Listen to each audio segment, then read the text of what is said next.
Namo Vishnu Padaya Krishna Prishtaya Bhutale Srimati Bhakti Vedanta Swaminiti Namane Namaste Saraswati Devi Gauravani Pracharine Nirviseshna Shunyavadi Paschatya Deshatarine Vanchakalpatarubhyascha Kripa Sindhu Bhayevracha Patitanam Pavanebhyo Vaishnavibhyo Namo Namaha Jai Shri Krishna Chaitanya Prabhu Nityananda Shri Advaita Gadadhar Shri Vasadi Gaur Bhakta Vrinda Hare Krishna Krishna Krishna Hare Hare Hare Rama Rama Rama Hare Hare. So we welcome everyone to our Bhakti Sastri course. We're on the final section of the Bhagavad Gita. Yesterday we looked at chapter 15. I want to spend some more time just overviewing chapter 15, and then we'll go on to chapter 16.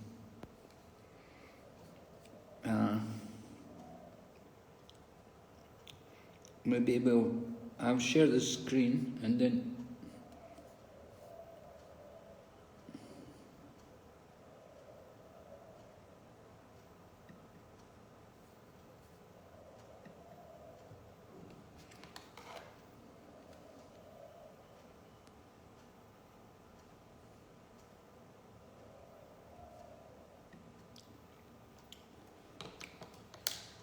anyway, if everyone has a text, right? Okay, so we'll... Yes, Manu. All right, so going through the 15th chapter from the beginning, first verse.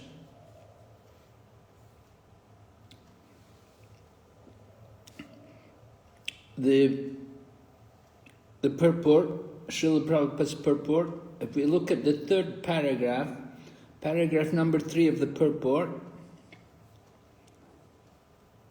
this process of extrication should be understood.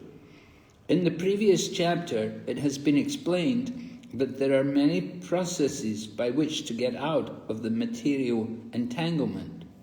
And up to the 13th chapter, we have seen that devotional service to the Supreme Lord is the best way. Now, the basic principle of devotional service is detachment from material activities and attachment to the transcendental service of the Lord. The process of breaking attachment to the material world is discussed in the beginning of this chapter. So, this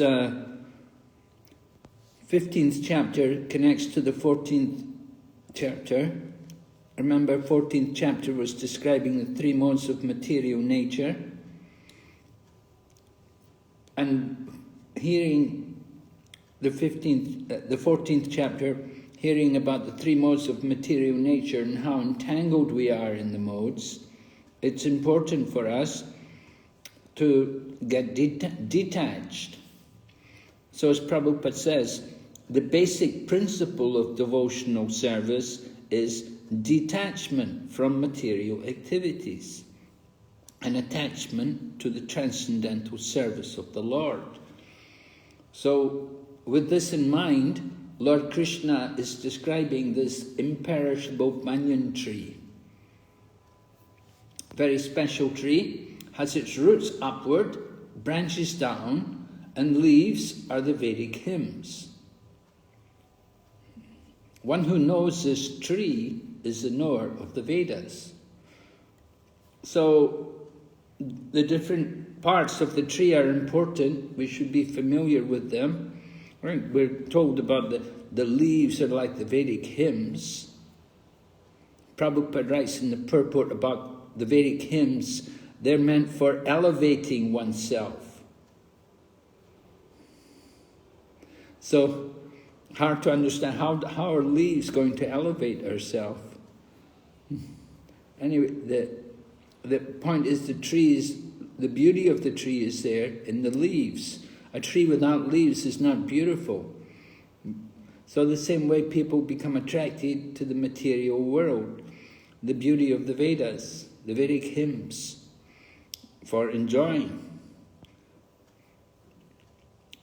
Then Prabhupada explains the tree's roots grow upward because they begin from where Brahma is located, the topmost planet of this universe. If one can understand this indestructible tree of illusion, then one can get out of it. So it's important for us to understand it. If we want to get out of it, to get free of it, we have to understand.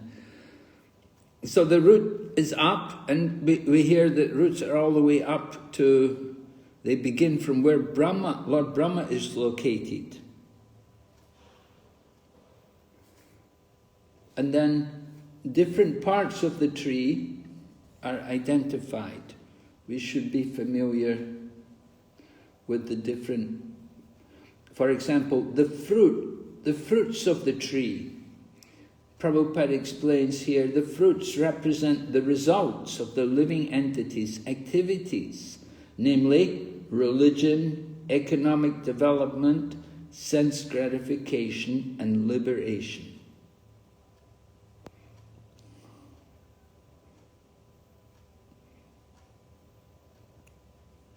Then Prabhupada discusses about the nature of this tree. He says, we do not see this kind of tree in the world, but then Prabhupada gives the example that this tree can be found beside a reservoir of water. We can see the tree on the bank reflect on the water, branches down and the roots up. In other words, the tree of this world is only a reflection of the real tree of the spiritual world. This reflection of the spiritual world is situated on desire, just as a tree's reflection is situated on water. Desire is the cause of things being situated in this reflected material light. One who wants to get out of this material existence must know that this tree thoroughly, they must know this tree thoroughly through analytical study. Then he can cut off his relationship with it. So the tree is situated on desire. And then, how is the tree nourished? So Prabhupada speaks about that. He talks about the impersonalists and how they consider the tree.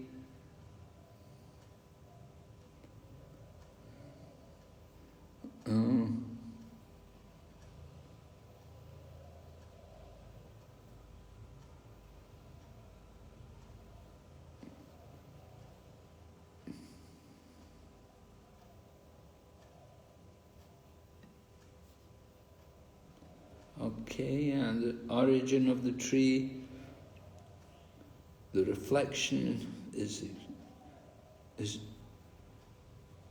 material reflection of the real tree has to be cut off. When it is said that a person knows the Vedas, it is assumed that he knows how to cut off attachment to this material world. If one knows that process, he actually knows the Vedas.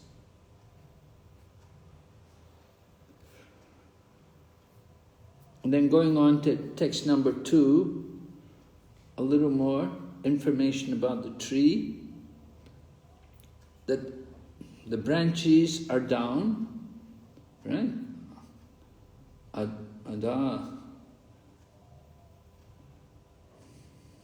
Adasaka. Downward branches and upward roots. Urdhva mulam adasaka. The twigs are the objects of the senses.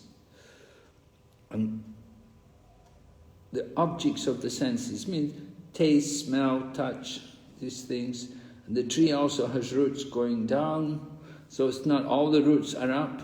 We heard the root is up, but we hear also now this tree also has roots going down. And these are bound to the fruitive actions of human society.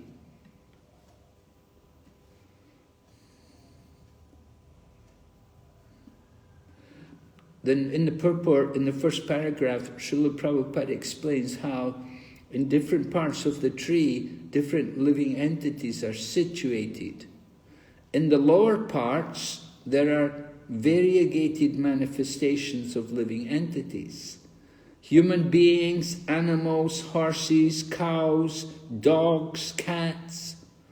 These are situated on the lower part of the branches, whereas on the upper part, there are higher forms of living entities, the demigods, Gandharvas, and many other higher species of life.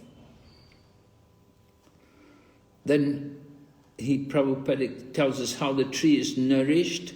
The tree is nourished by the three modes of material nature. So the three modes of material nature nourish the tree, and according to the influence of the different modes, the tree will be nourished in different ways. So in this way, different species of life are manifested. Okay.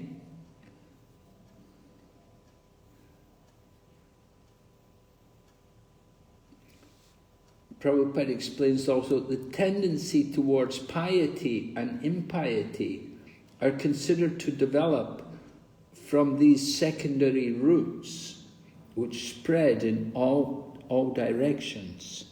So the secondary roots are attachment and aversion, which are byproducts of different varieties of suffering and sense enjoyment.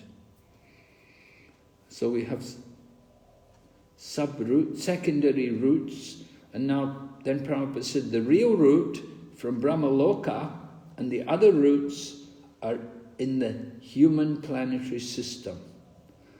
And after one enjoys the results of virtuous activities in the upper planetary system, he comes down to the earth and renews his karma. This planet of human beings is considered the field of activities. Yeah, this planet Earth, this is where we earn our karma, and that karma will determine whether or not we go up or down or come back, according to our karma, according to our acts which we're performing here on this earth planet. We will suffer or enjoy in different places in the universe. Text 3 and 4 continue. This form of the tree cannot be perceived in this world. No one can understand where it ends, where it begins, and where its foundation is. Well, that's quite reasonable. When you see a banyan tree, you don't know where it begins, because they're so huge and they have so many branches going into the ground, and the branches are as solid as the main trunk. You can't tell where it begins or where its foundation is. But then it mentions with determination. With determination, one must cut down this strongly rooted tree. Right? So it's mentioned, asanga shastrena dredena chitva. Asanga shastrena, asanga. So sangha is association. So asanga, no detachment, get free. And shastrena, the weapon. So with the weapon of detachment, dredena chitva, cutting it down. So detachment is like the axe to cut our way out of this banyan tree. And we have to get detached. So Then Krishna explains, one must seek that place from which, having gone, one never returns, and there surrender to the Supreme Person. So Krishna introduces the concept of, Lord Krishna introduces to us, we have to go back to our real home in the spiritual world. In the purport, Prabhupada also comments, second paragraph, the word asanga is very important in this connection because the attachment for sense enjoyment and lording it over the material nature is very strong. Therefore, one must learn detachment by discussion of spiritual science based on authoritative scriptures, and one must hear from persons who are actually in knowledge. So Srila Prabhupada describes to us the process of detachment. Right? It's not artificial. We just simply have to hear very carefully from the right source. We have to hear the spiritual science, and in this way cultivate detachment from the material world. And then Prabhupada continues, as a result of such discussion in the association of devotees, one comes to the Supreme Personality of Godhead. Then at the end of the purport, Srila Prabhupada says, therefore, to get out of the entanglement of the strong banyan tree of material life, one must surrender to Krishna. As soon as one surrenders unto Krishna, one becomes detached automatically from the material extension.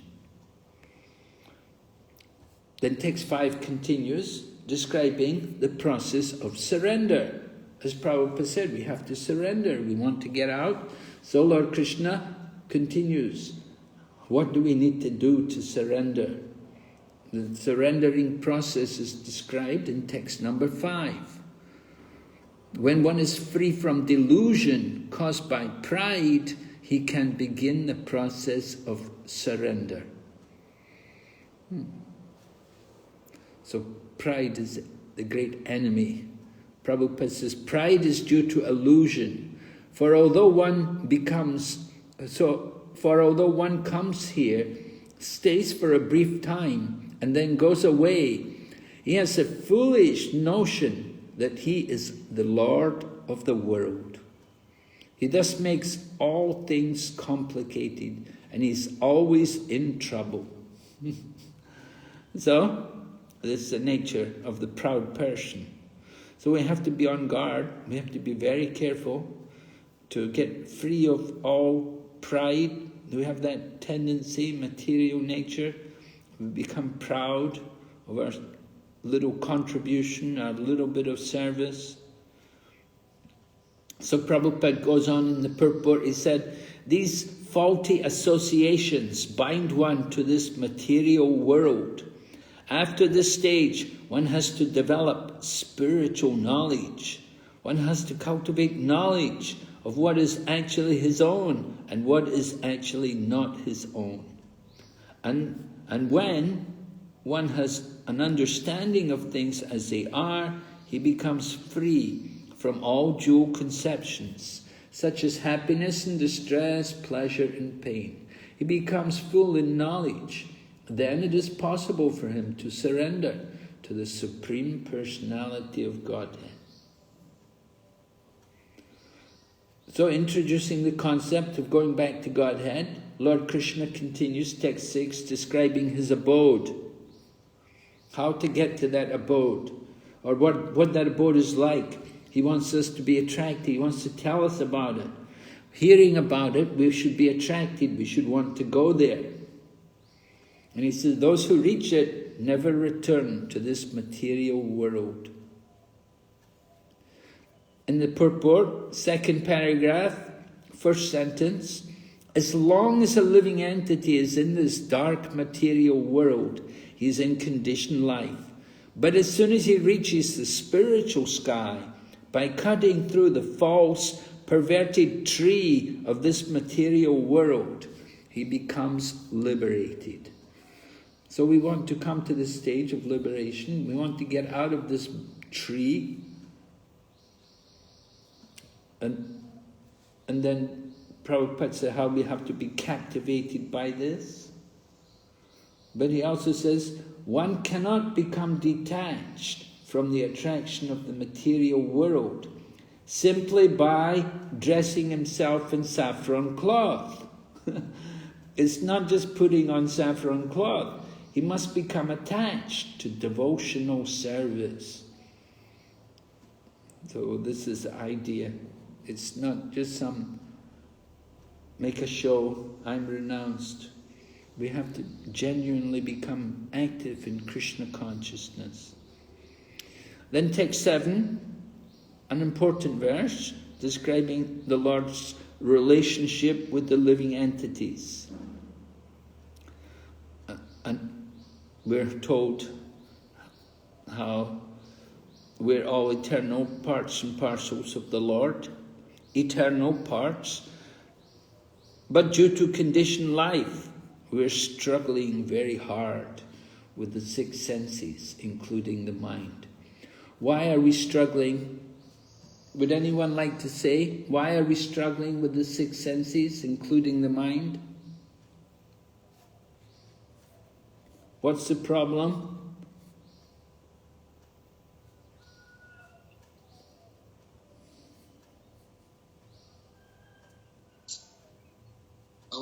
Sorry, Mataji. Hare Krishna Maharaj, because we want to be enjoyers. Yes. Can you think of a verse from Bhagavad Gita where Krishna describes this mistaken mentality?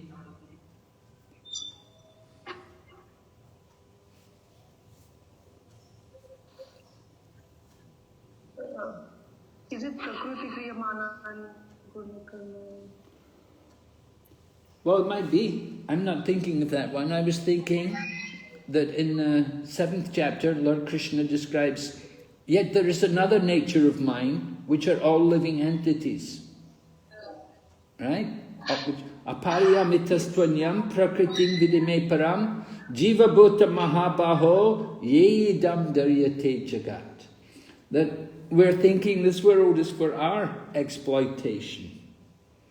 Because we're thinking that the inferior prakriti, the elements, the gross elements of material nature, we're thinking they're for us to enjoy.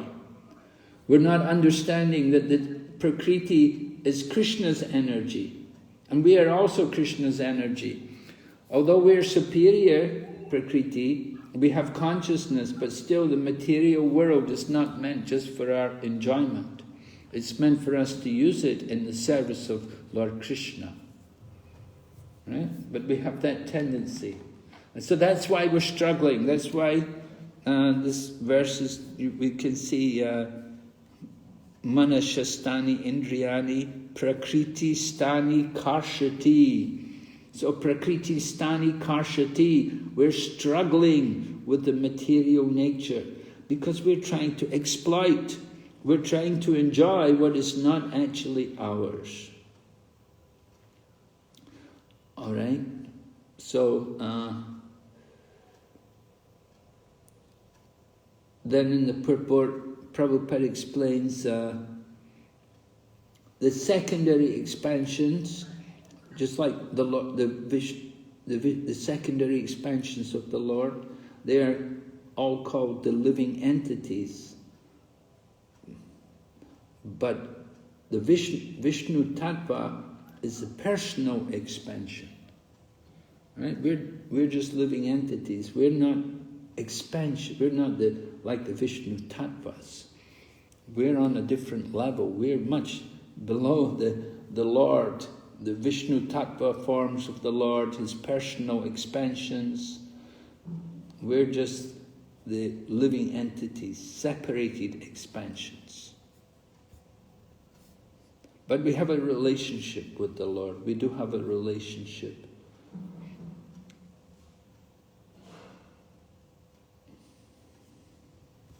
And when we get liberated, if the time comes when we actually achieve liberation, Prabhupada describes that when we go back to Godhead, you actually get a body like the Lord. The bodies which are given to the liberated souls are bodies like the Supreme Lord. He lives in bodies featured like the Supreme Personality of Godhead. As far as bodily construction is concerned, there's no difference between the part and parcel living entities and the expansions of Vishnu Murti. So that's the goal, that's the great benefit of going back to Godhead. All right? And then next text number 8, we're going on to hear about reincarnation. And Lord Krishna gives an analogy to help us to understand the process of transmigration, or if you want, reincarnation of the soul. Right? What is the analogy? Air carries now. Sorry? Analogy of the air. Yes, right. As the air carries the aroma, so the living entity carries his different conceptions from one body to another.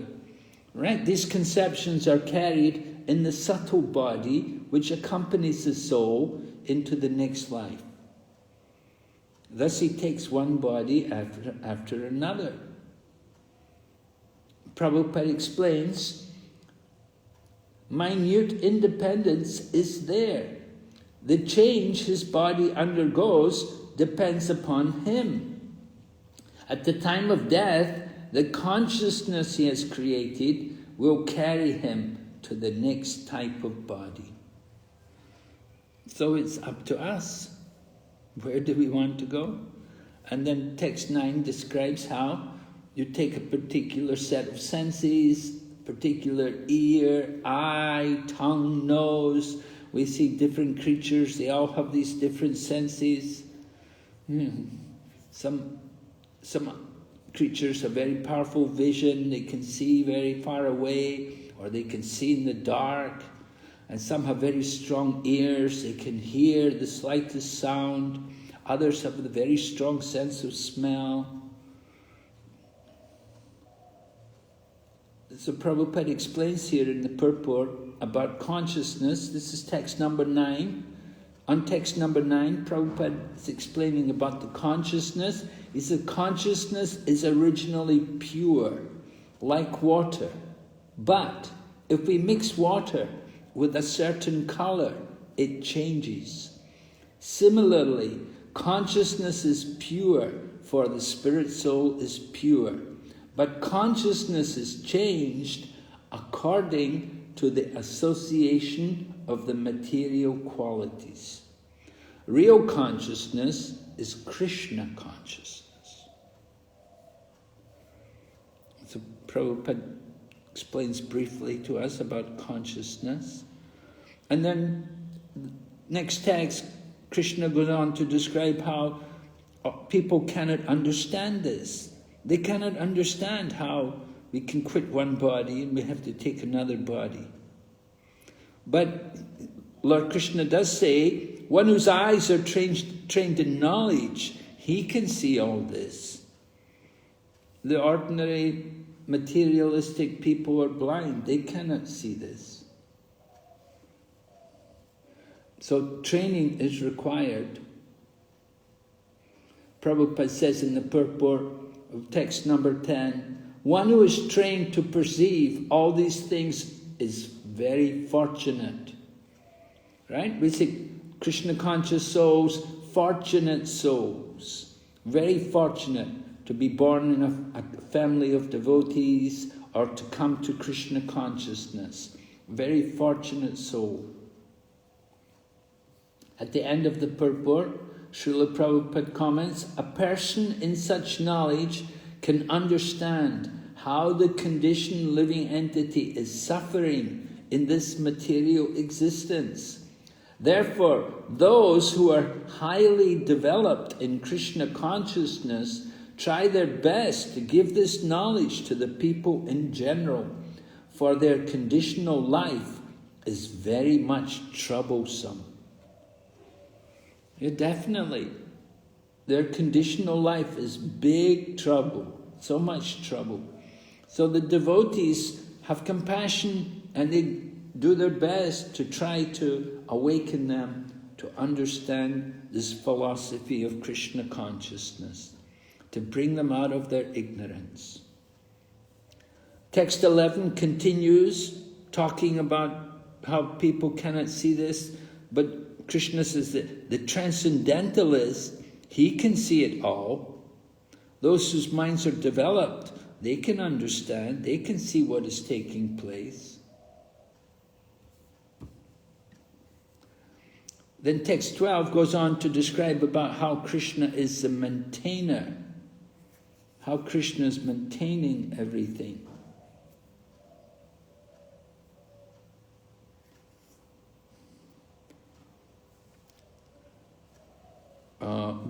In the purport, Prabhupada said, unintelligent cannot understand how things are taking place.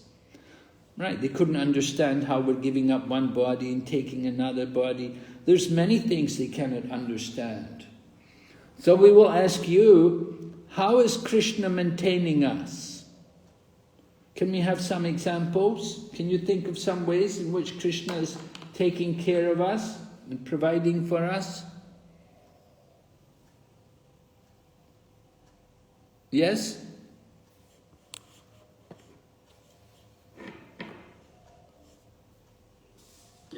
Indulika Mataji. Maharaj, he has given all the necessities for our life, Maharaj. In the nature, in the material nature, he has given all the necessities and he is taking care of us by providing all the things. Well, very vague. You don't tell me what he's given you. Okay. I'd like to know what he's given you.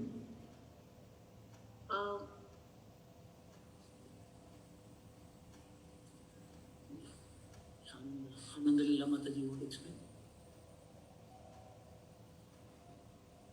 Hare Krishna, like the sun, the moon, the air, water, we need air to breathe. We are not paying anything for that. And if the sun won't rise on time, then we will be in total darkness. And the trees won't grow. The whole system will actually won't work, it will collapse if these basic necessities are not there. Life won't be sustained. Okay. So why is the moon so important? Because it gives nourishment. It gives the taste for the all these vegetables and crops. The cooling light of the moon is very essential for the vegetation to grow. Okay. We don't hear about this from other people. Does it mean that if we grow vegetables, if we grow them inside a tent, for example, in some parts of the world they have, severe climate, so they put up tents, plastic sheeted tents, and inside these tents they will grow vegetables. So will these vegetables have the same juice or not? No, not the same as a natural one.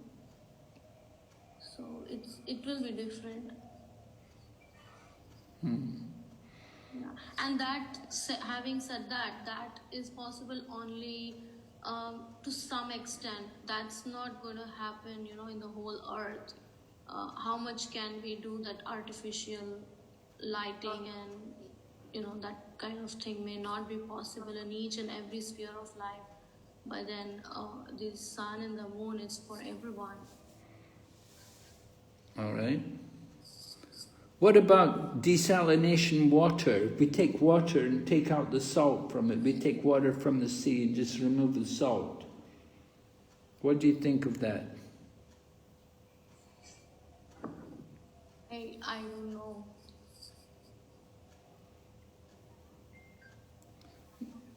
I mean, you mean like we drink that water? Yes. That water is used? I'm not sure about that. Okay. Any other things devotees can think of? Yeah, Leela Madhuri Mataji. Hare Krishna Maharaj. Regarding the sea water, Prabhupada said in one of the room conversation, only pounds of water can be purified. If we take the sea water and purify and use it for drinking, only pounds of water. Naturally, lots of water cannot be used for drinking. So only the natural way that from the sea water, the clouds will be formed and clouds will give rain. So that rainwater can be used. So everything is in the natural process which is being provided by Krishna. So if there's no rain, then we have no water to drink. Yes, Maharaj. You know, it has not rained here. I'm in Mayapur. It has not rained here for about maybe 2 or 3 months. The underground water, that also naturally it is being provided by Krishna himself. I think the underground water is all polluted and contaminated.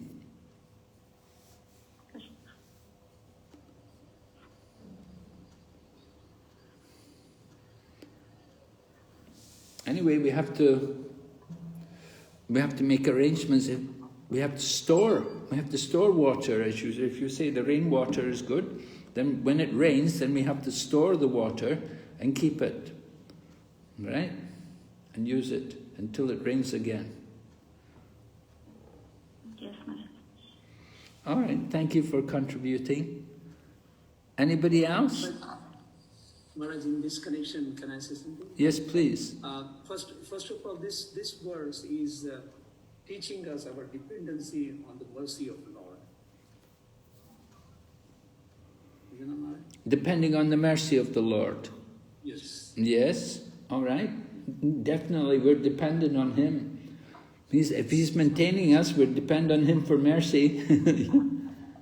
Yes. But if we don't get any rain, does it mean He's not merciful to us?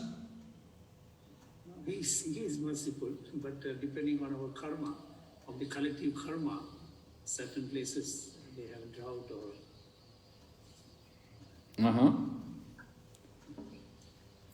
So we can attract the mercy of the Lord.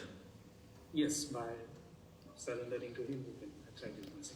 And in olden days, I've seen, Maharaj, when we were in our small little town in India, every house had a tank under the house.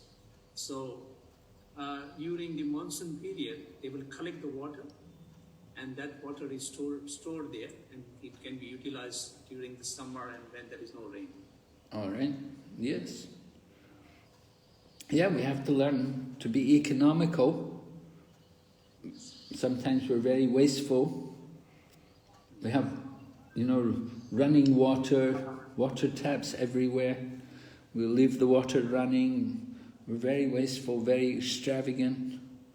We don't appreciate everything which is given to us by the grace of Krishna. I remember one morning on a morning walk with Prabhupada, we walked past a house and there was a tap running. The water was running, nobody was there. Prabhupada turned to the devotee and said, "Go inside, turn that tap off." He didn't like to see the water wasted. So that's the nature of the pure devotee. They don't like to waste any of the resources of Lord Krishna. So use everything carefully. All right, in the purport, this text number 12, Prabhupada writes, one should simply try to understand that the splendor of the sun, splendor of the moon, the splendor of electricity or fire are coming from the Supreme Personality of Godhead. In such a conception of life, the beginning of Krishna consciousness lies a great deal of advancement for the conditioned soul in this material world. So Prabhupada is explaining how we can awaken some God consciousness in uneducated, ignorant people. If they can simply appreciate these things which are given to us, which are not the work of any scientist, they're given to us by simply the grace of the Lord. And we should recognize how He's doing so much to help us. And of course, he gives us the scriptures and he gives us so many other things. At the end of the purport, text number 12, without his mercy, there cannot be sun. Without his mercy, there cannot be moon. And without his mercy, there cannot be fire. And without the help of the sun, moon, and fire, no one can live. These are some thoughts to provoke Krishna consciousness in the conditioned soul. All right? So, in the purport, Prabhupada talks about the fire of digestion. And then he says also, they set fire to start the factories. So many things are done with the help of fire. Sunrise, fire, moonlight, pleasing to the living entity. Huh? And then the vegetables are talked about. By the moonshine, all the vegetables are nourished. The moonshine is so pleasing that people can easily understand that they are living by the mercy of the Supreme Personality of Godhead. People are often not very appreciative. They don't recognize how much Krishna is giving for us. They don't see what they've got. They only see what we don't have. So then the next text goes on, text number 13, talks about supplying the juice of life to the vegetables. And Krishna says, I become the moon and thereby supply the juice. And I enter into each planet. By my energy, they stay in orbit. What's the example Prabhupada gives to describe about how the planets stay in orbit? There's an example given in the purport. Anybody? Yeah, Karuna Sindhu Prabhu. Maharaj, the pearls are strung together. What? That shloka, the pearls are strung together in one string. No, I'm asking what's the example Prabhupada gives? Prabhupada gives an analogy talking about how the planets are all in the hands of Krishna, are held by Krishna, they're kept in orbit.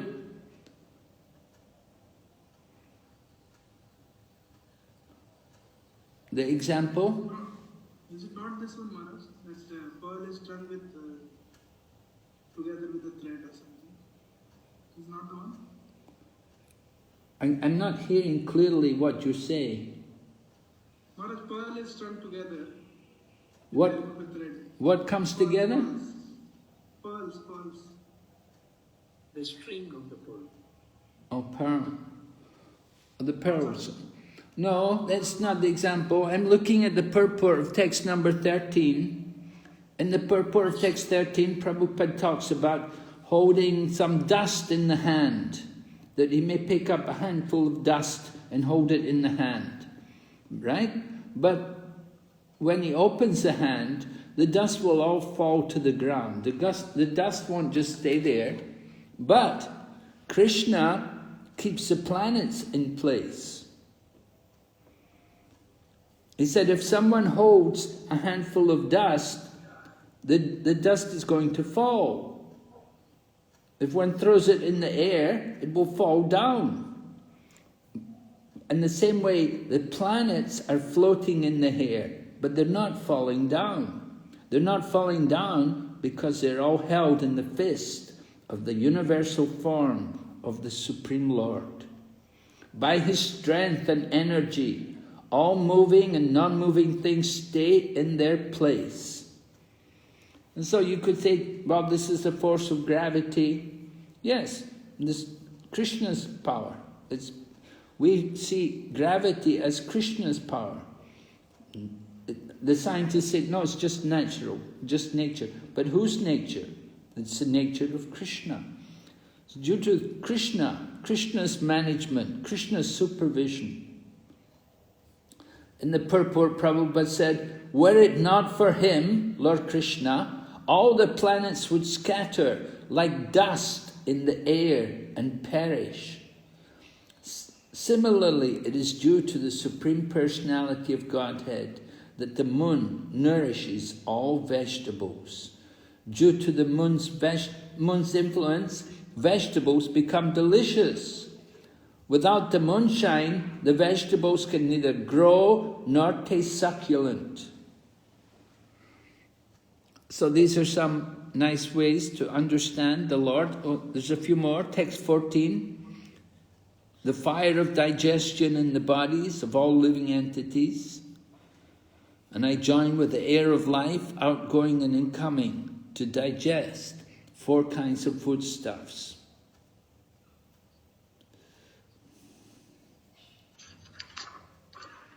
So without the grace of the Lord, we cannot digest food.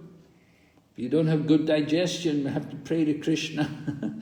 Then when you have a good digestion, then you can eat more food. You can enjoy, eat more, and you can eat heavy food. You can digest it all. So this is all by the arrangement of Krishna. Of course, as we get old, we don't have digestion anymore. So Krishna's warning us that you're old now, you have to prepare to give up the body. Don't eat so much in old age. Prabhupada said, young man cannot eat too much, but the old man cannot eat too little.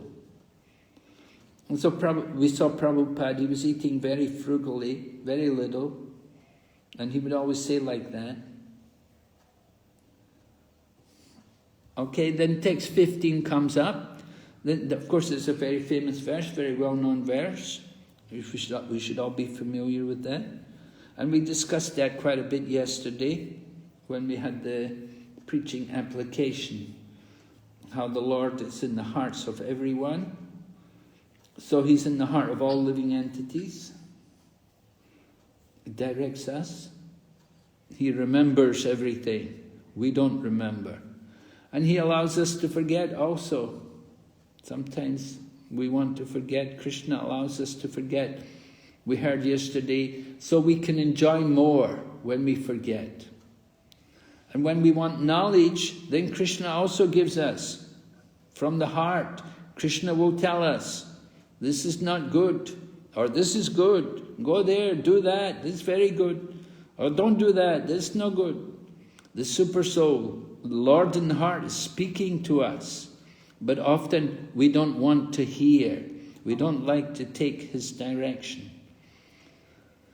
So therefore, that's why we need also a spiritual teacher to direct us. The external form of the Super Soul is a spiritual teacher.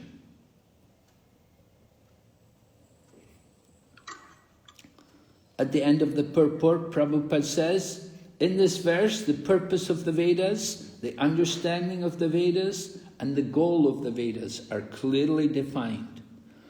All right, and then text 16, 17, and 18, we have the Tri-Sloki Gita, and we hear about 2 kinds of living entity. One is fallible, and one is infallible. And then above them all is the Supreme Lord.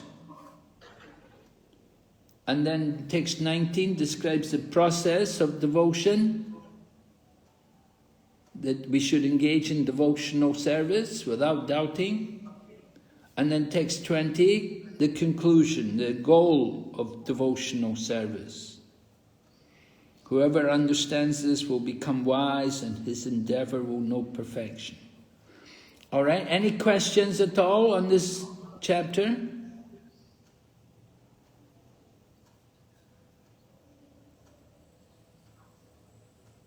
At the end of the purport, just to conclude this chapter 15, the final paragraph of the last verse of chapter 15, Prabhupada writes, while one is performing devotional service in the association of pure devotees in Krishna consciousness, there are certain things which require to be vanquished altogether.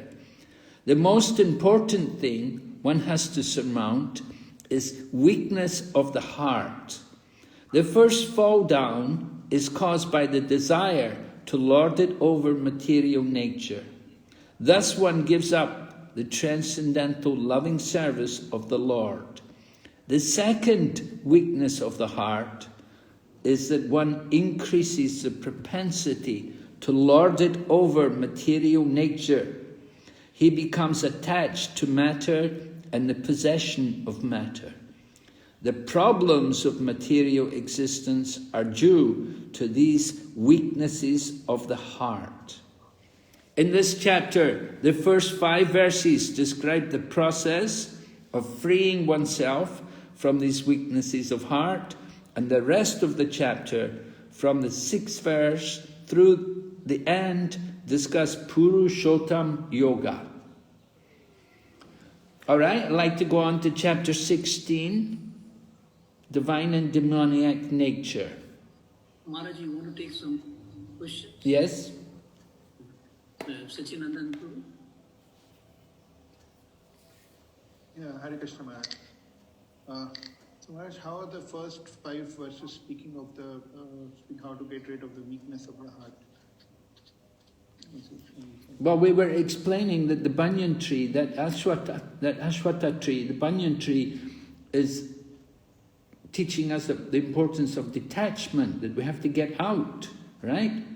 That banyan tree represents our entanglement in the material existence. And this entanglement in the material existence is due to our attachment, due to our weakness of heart. Okay. And in the same context, Maharaj, as I understood, that the reflection of that banyan tree, which is actually the spiritual tree, is based on the desire. And we are seeing the reflected of the tree. We're not seeing the spiritual one. So, it is mentioned here that one has to cut the tree by the weapon of detachment. So I was just trying to understand what is the meaning of cutting the tree. One has to come out of it and one has to go to the spiritual tree. Is that correct? Yes. I have to get free from the attachment, from the entanglement and the material energy. And the process for that is one has to get removed of his ignorance, and one has to purify his desire. As the reflection is based on the desire, so one has to purify his desires. Yes, we spoke about Asanga Shastrena, the weapon of detachment. And the Prabhupada, I read to you from the purport, Srila Prabhupada said, we cultivate this detachment by hearing from scriptures, from proper authorized persons. They explain to us the message of the scriptures, and this will allow us to cultivate detachment from the material existence. Okay. And Maharaj, in the purport of the 5th verse, it is very elaborately mentioned about that lording over tendency which we have. One should try to cultivate real knowledge that he's not the lord of the material nature. Now, how does one come out of that lording over tendency? Because when we hear some lectures and when we try to associate with devotees, we feel this, yes, we are not the lords, but then this tendency keeps on coming back and back and back. Yes, so you have to hear more and more.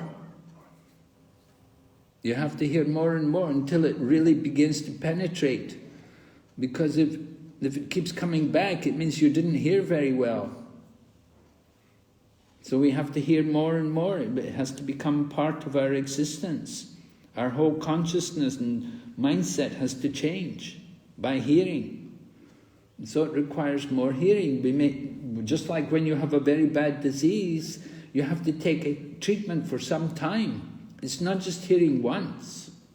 You have to hear, you have to go regularly and regularly get treatment. So the same way we have to hear this message, we have to awaken the spiritual knowledge. And we have to hear, the knowledge has to be transmitted from the spiritual authorities into our heart. Not just into our ears, it has to go to the heart. We have to clean the heart.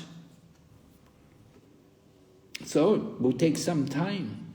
And we have to do service as well. We have to engage. It's not just only understanding. When we actually understand, then we will take up active service. So surrender means positive engagement in the service of Krishna. You take up activities in relation to the service of Krishna. We don't just simply hear and think, oh, very nice, and go away and go back into Maya. But we have to take up the activities. Right? Just like you come in here and then you've heard, you're convinced, you will share it with others. You will teach this knowledge to others. You'll pass it on. You'll communicate this information to other people. You won't just keep it for yourself. Right? If you have something, you've really appreciated it, you want to share it with others.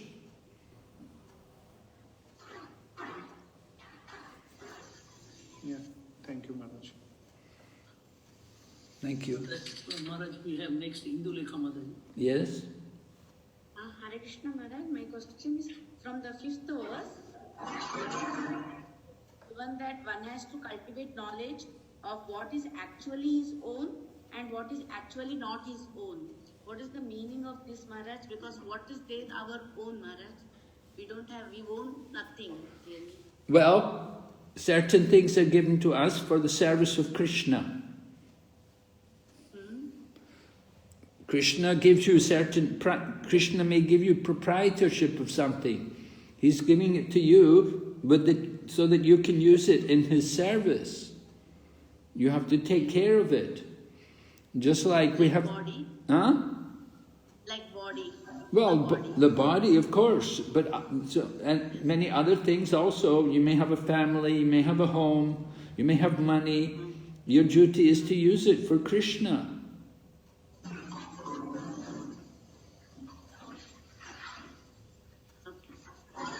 What is that noise in the background? I think it's Indulekha Mataji's background. No, Maharaj, because I don't have anything. Somebody's, let me check, someone's audio is on. Okay. Next, Maharaj, we have Murli Govind. Yes? Hare Krishna Maharaj, please accept my humble obeisances. Maharaj, we normally see in some places, whenever there is a drought or there are no rains, some priests perform these sacrifices for pleasing the Lord Varun and get the rains. How do we understand and how do we explain to the normal people, Maharaj? They do a sacrifice and get rain? Yeah. What kind of sacrifice they do? They do very elaborate sacrifices, Maharaj. Brahmanas. Brahmanas.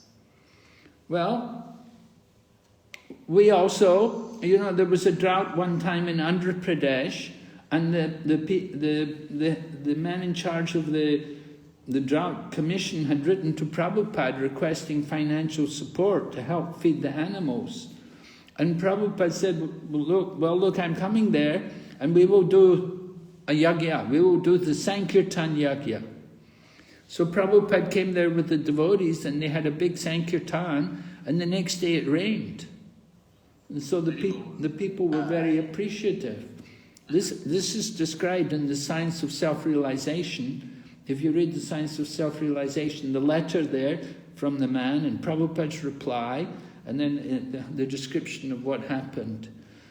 So the real yagya, the real sacrifice is the Harinam Sankirtan. That's the real yagya for the age, the chanting of the holy names. Okay, thank you, Maharaj. Thank you very much. Maharaj, we had a practical example here in Brisbane. A few years back, we had a drought and there was no water, and they were going to say that they were going to recycle the water which we were using. And devotees they were all worried that, we'll have to take bath the deities with the recycled water. So what we did is we did Harinam Sankirtan. We went in each and every places we went there. And after a few months, there was so much of rain, it flooded actually. After a few months? Yeah, few days, not even a month actually. Oh, okay, very good, yes, certainly. If we do yagya, we do Sankirtan, we can expect rain. All right, can we go on now?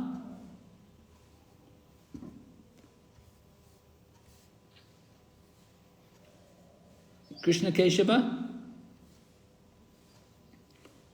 It's not there? Hare Krishna? He is there, but I think Maharaj... All right, so we'll go ahead. I think there's no more questions. We'll go ahead to chapter 16. So, sorry, Maharaj, my audio cut out for a minute. Oh, okay. So I'm going to go on now to chapter 16. I think there's no more questions. Okay. Right? Oh, let me see. So looking at this section, chapter 16, we can see there are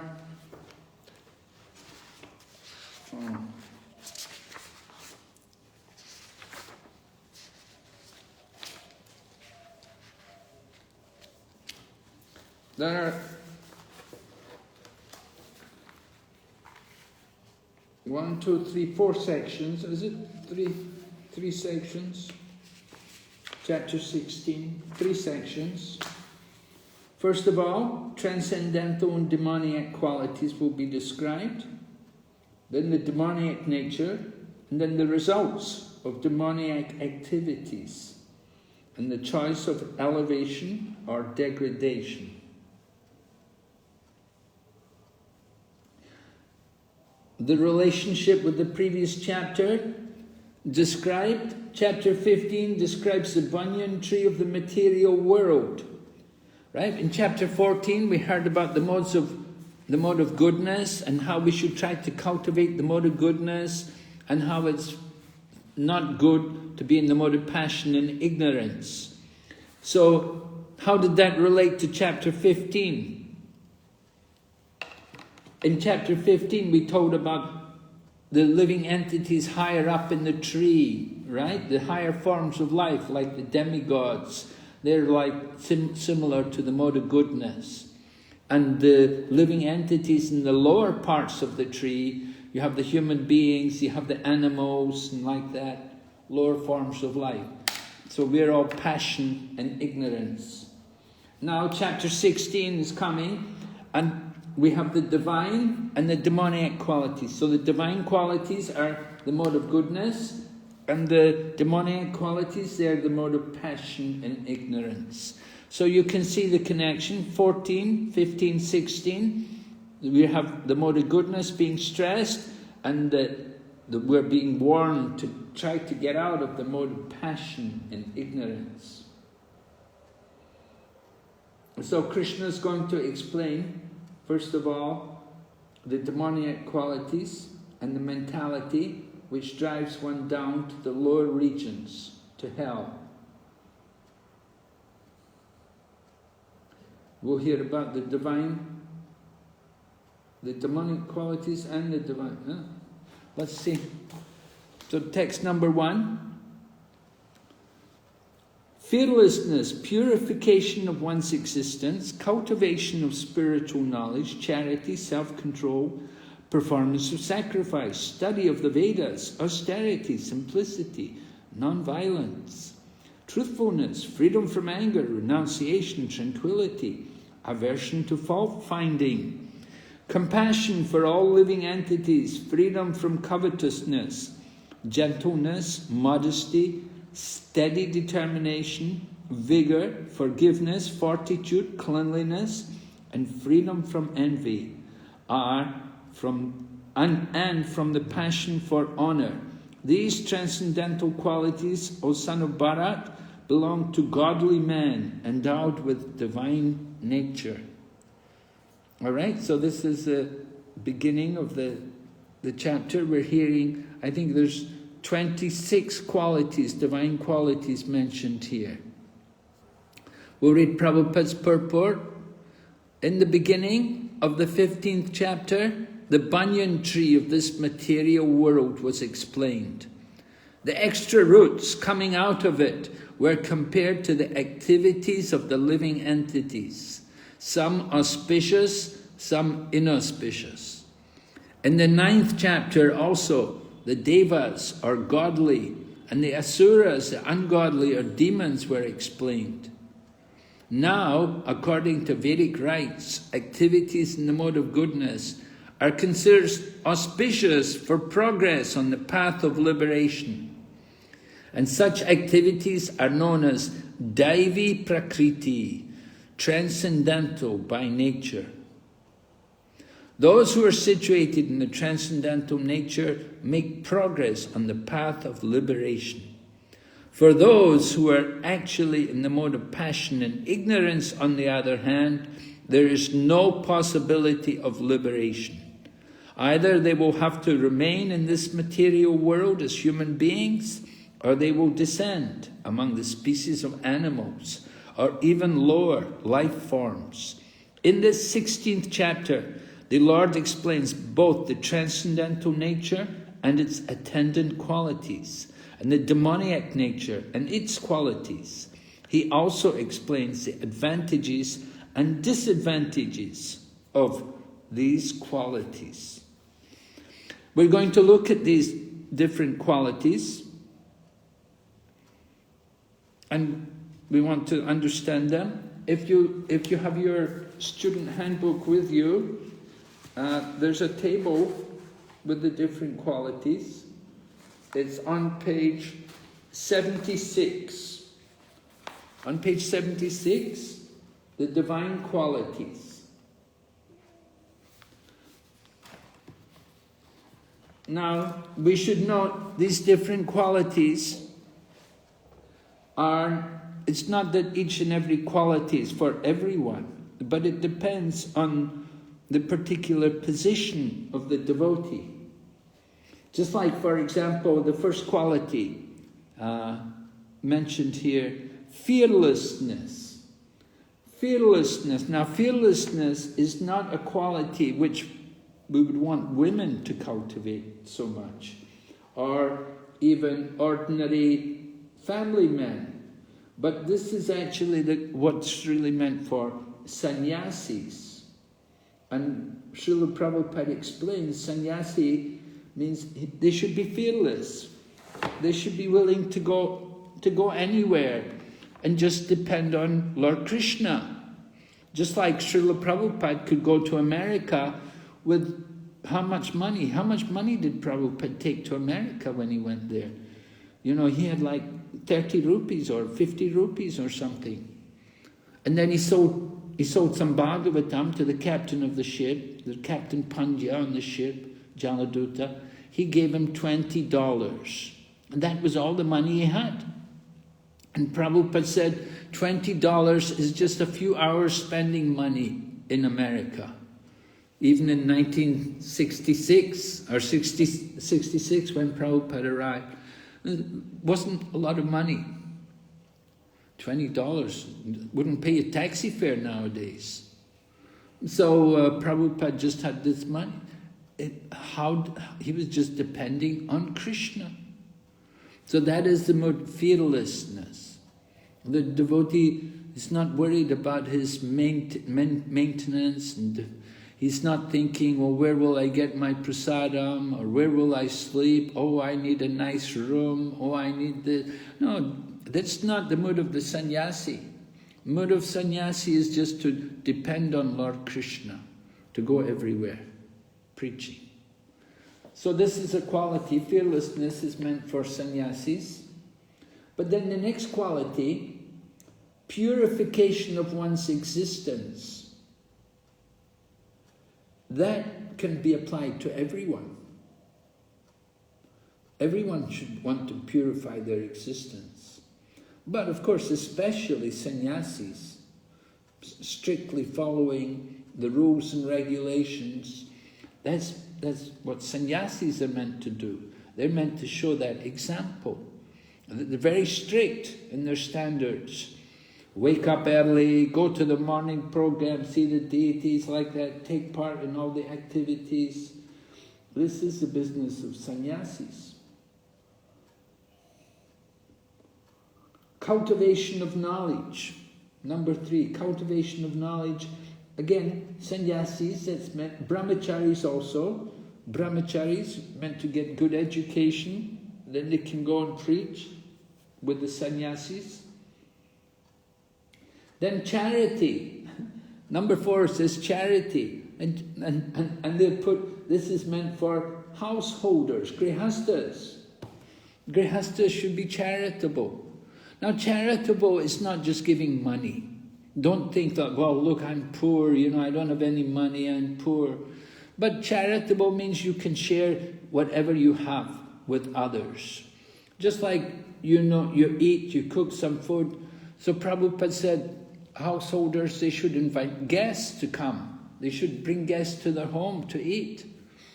So that is charity.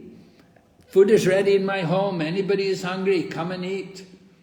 Householders are supposed to invite like that. Whatever they have, they will share. They have a home, they will share their home with others. They invite people to come. They don't just try to be private. Don't come here, don't disturb me, that's not charitable. And so charitable is not just giving money to people. And sadhus generally, they don't want money. They want to get away from money. They want to, but they do want the opportunity to preach. So you bring a sadhu to your home, they will preach to you, they will enlighten you. Any comments about these things so far? Any discussion? No? Okay. We'll go ahead. Number 5. Self-control. And this is especially meant for grihastas, of course. Prabhupada would say, household life means it's like going to a feast and fasting. Why? Because there's always an opportunity for sense gratification in family life. You're living on your own, you have your home, and you can eat all kinds of food, you can eat whatever you like. So you have to be very careful. You can wake up anytime you like, you can be late, you can do all kinds of things. So very important to control the senses. Family life, Grihastha ashram doesn't mean you can be uncontrolled. You have to be very controlled. Number 6, sacrifice. This is again meant for everyone, especially grihastas. Now, to perform sacrifices, the easiest one to do is to do Harinam Sankirtan. And that's what we should be doing every day. Every day you need to get some kirtan, Sankirtan, so important. The life of the devotees gives one a taste of the full nectar for which we are always anxious. Every day you need to get kirtan. So in the lockdown, if you're not able to go to temple, you need to do kirtan at home. It's very good. And if you're not doing kirtan at home, then you need to log in, use your computers and your mobile phones to go online and listen to other people doing kirtan and join in the kirtan with them. It's very nice. Sometimes, when I go to China, we will play a video of the devotees doing kirtan. Yeah, and it's very nice. We play the video and we see the devotees there and they're chanting, and we're just watching a video, but we also chant, and I get the devotees also to dance, and this way we're just watching a video. We're not really having kirtan, we're just playing a movie, but it's kirtan, and we're having very nice kirtan, chanting and dancing, just watching, not just sitting and watching, but actually participating in the kirtan, chanting and dancing in the home. So this is the yagya for this age. That's the real yagya.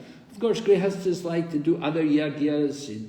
You have a new home, you do a griha pravesh, you have a baby, you do anaprashna. Well, these are all different yagyas.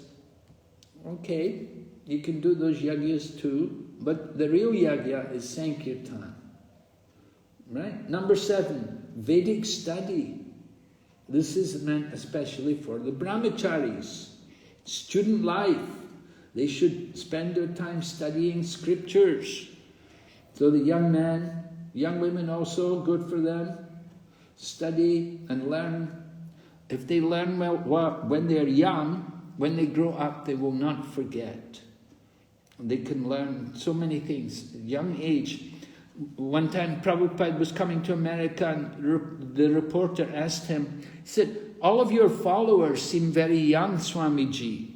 And Prabhupada said, yes. He said, because there is a time for education. So he said, our movement is for education purposes.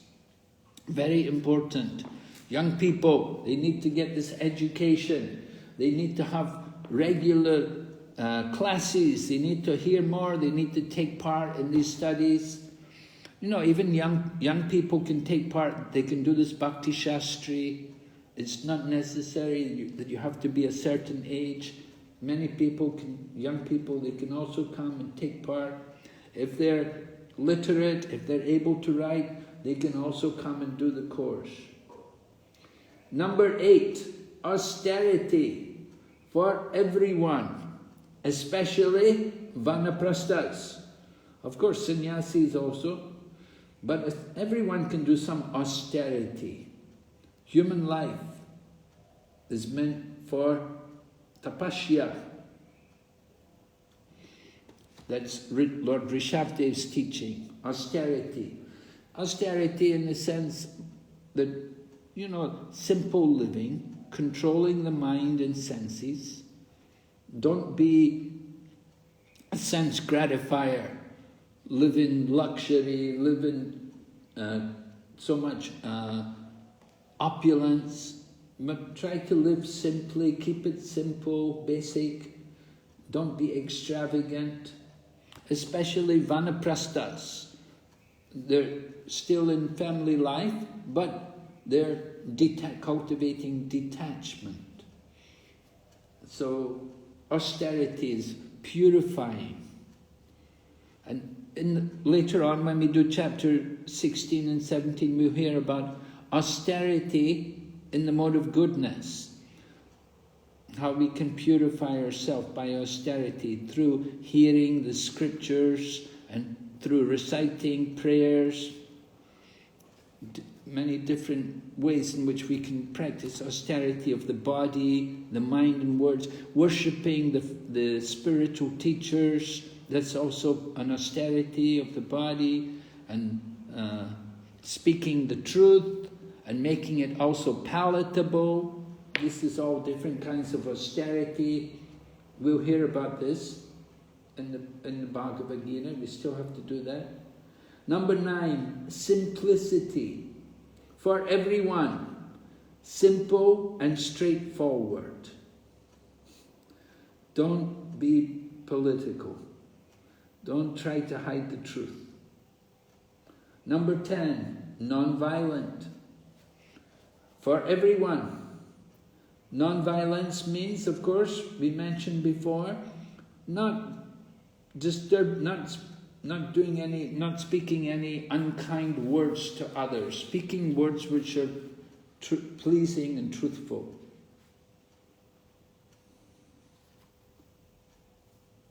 Number 11, truthfulness. That is one of the pillars of religion. Satyam, that we should be truthful. And it said only a portion of the lag of truthfulness is remaining in the Kali Yuga. So we should speak the truth. We're not meant to tell a lot of lies. Sometimes you may have to lie, just like we see in the Mahabharata, Krishna wanted Maharaj Yudhisthira to lie. Tell Drona Ashwatthama is dead. Maharaj Yudhisthira didn't want to do it. So he was attached to truthfulness. Generally, the devotee doesn't like to tell lies. But some special case, Krishna wants, we have to do it.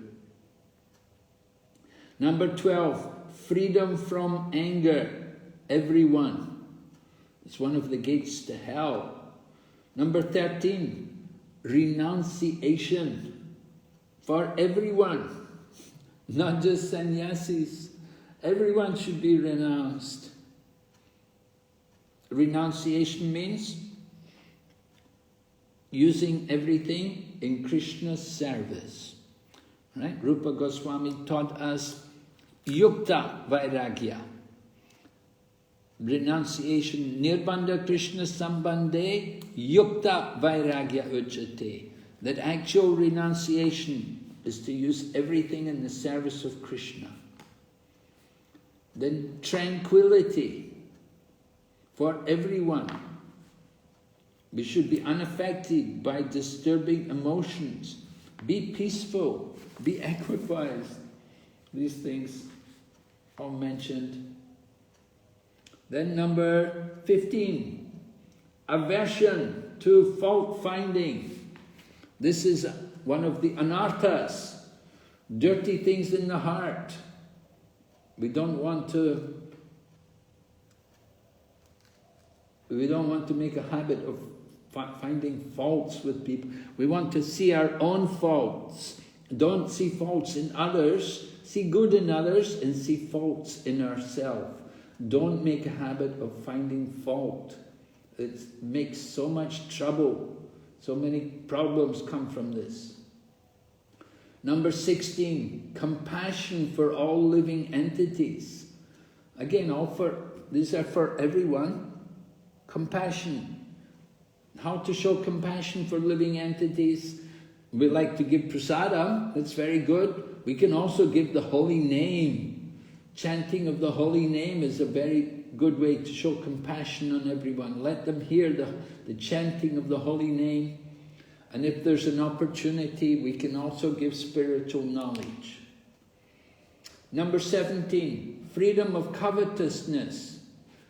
Being too greedy is not good. One of the gates to hell is greed.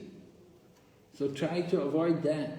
Wanting to get more and more, collecting all the time more. Then gentleness. Gentleness, being kind to everyone, not being harsh in our dealings, but making friends. It's important for us, when we go out for preaching, that we can make friends with people. Sometimes you just make enemies. Just everywhere you go, just quarrel and argue with people. Number 19, modesty. So modesty, like humility, pridelessness, being humble. Modesty, not proud. That's the point. One is very modest. He won't want to take credit for anything. He doesn't want to get recognition. He just wants to be engaged in Krishna's service. Number 20, steady determination. Another important quality, right? Nectar of instruction. One should be determined. Utsahan nischaya daryat. Enthusiasm, patience, and determination. So determination, we have to be very determined. If we are going to succeed in Krishna consciousness, we really have to have that determination. Then number 21, vigor. Well, and this quality is meant particularly for the Kshatriya, the managerial type, the administrator. They have to have vigor because they have to be able to give protection. They should be able to look after others. People may come to them for shelter. They should be willing to give that shelter. Number 22, forgiveness. Especially Kshatriyas, but everyone. We should be willing to forgive people for offenses, for minor offenses. Forgiveness. This difficult thing sometimes. People they say something to you, something very nasty. It's hard to forget, hard to forgive them. You know, the nature of this material world can be very harsh sometimes. We're very expert in giving pain to others. We don't realize the things we say sometimes are very painful. Number 23, fortitude. Again, all, especially Kshatriyas. Fortitude describes mental and emotional strength when facing difficult situations. So when we're in difficulties, we have to be strong. We have to keep the mind controlled. Cleanliness. All, especially Vaishyas. But everyone should give attention to cleanliness is next to godliness. That's a common saying. Prabhupada quoted it. So it's very important to keep clean, internally and externally. Number 25, freedom from envy. Not essential.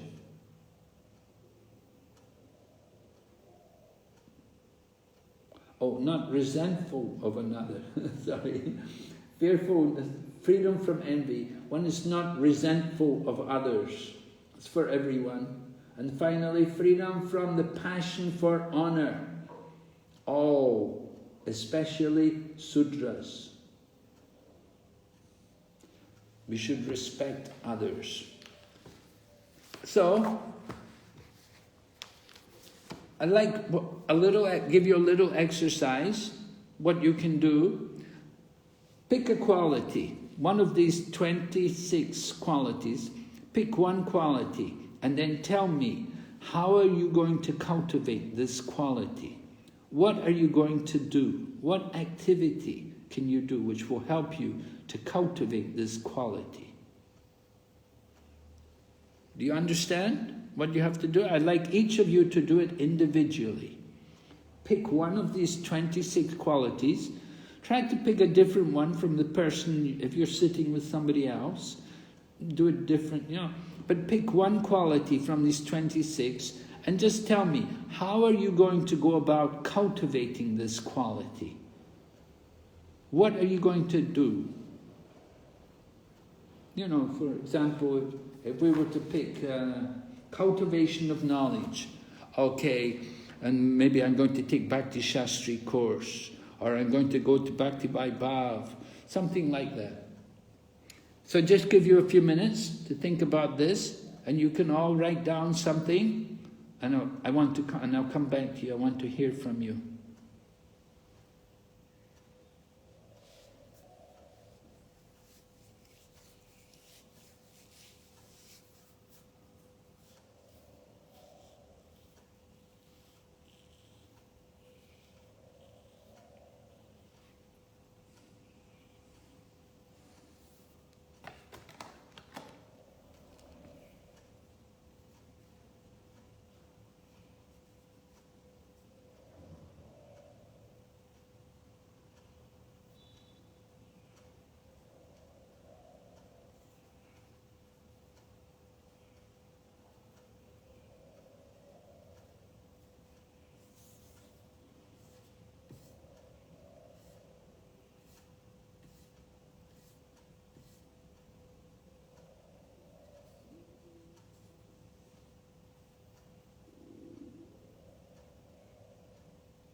All right? I don't think you need a lot of time to do this. I'd like to take some feedback. Can we hear from each devotee? Yeah, Harishwari Madhavi Mataji. Hare Krishna Maharaj. Maharaj, I would like to cultivate forgiveness.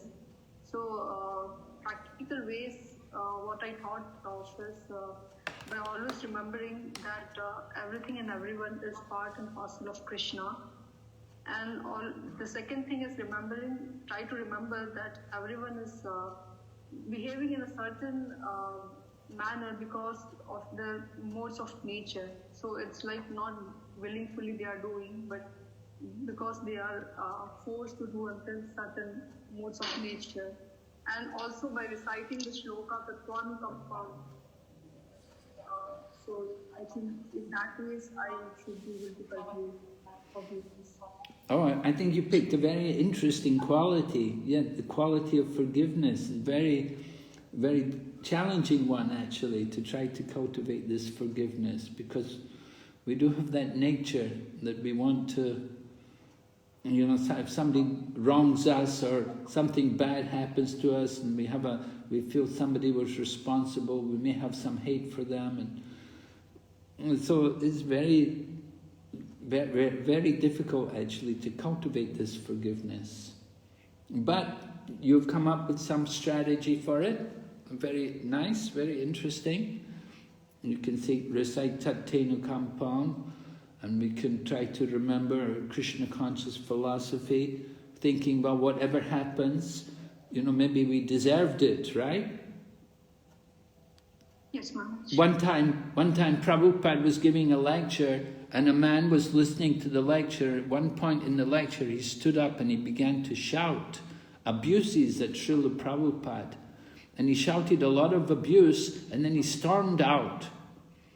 And Prabhupada said, "Oh, I must have offended him in my previous life." So when somebody does something to us, they do something wrong to us, we could also think like that maybe I've offended this person in my previous life. Sometimes it's a tendency that somebody does something to us, we want to get revenge. And that's very dangerous. Very, very bad thing. But we have to cultivate, as you say, forgiveness or even tolerance in the face of the adversity. Okay, thank you, Maharaji. Next we have Sachinandan. Yes? Hare Krishna Maharaj. I was considering that quality of self-control, especially in Grahastha ashram. You rightly said that it is like controlling oneself in a feast. That was a very nice analogy. So I was to cultivate it. I was considering a few things and to practice strictly. One is that fixing my time to go to bed and to get up in the morning, and try to regulate it and fix that at least. Then I'm fixing my meal and prasadam habits, timings and quantity both. Okay, very good. And then fixing my sadhana timings to do chanting, maybe timings to do reading or hearing. Uh-huh. So regulation. Yeah. Uh-huh. Okay, that's what I could think of. Okay, thank you very much. Next Maharaj is Indulekha Kripadevi. Hare Krishna Maharaj, I would like to cultivate the steady determination, because in my service I am finding so much of difficulties and so much of challenges. So those things I would like to not give up and continue with my service with determination. Okay, yes, determination. Yeah, we need that determination. We have to be very determined. Yeah. Because many times I thought that I'll quit and go, but still with a lot of resilience I am staying still back in that service without relenting in spite of so much of difficulty. I would like to continue with that and do my service. Okay, very good. So we hope you'll be successful. Yeah. Next is Chidanandan Nimai Prabhu. Hare Krishna Maharaj, please accept and respect the obeisances. So I also wanted to talk about imbibing the quality of steady determination. So apart from that, also I like the idea of being a stithit here. Being equipoised in any situation come what may. So these are some of the qualities I would really like to imbibe. And for the steady determination, we are making maybe some plans like a proper schedule or something like that. So that because we have a long way to go in Krishna consciousness, and I want my sadhana, my entire lifestyle to be very steady, and I should continue step by step in a very determined fashion.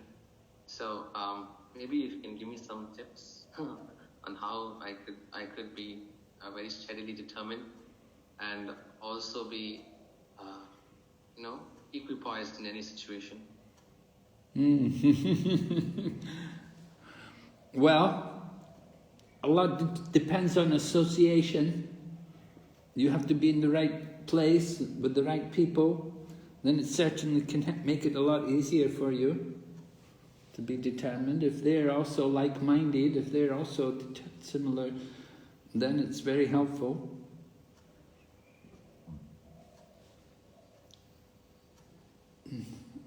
Yes, Maharaj. Depends a lot on your personal situation. What are you doing? Who are you with? How day? Like that will affect how we act.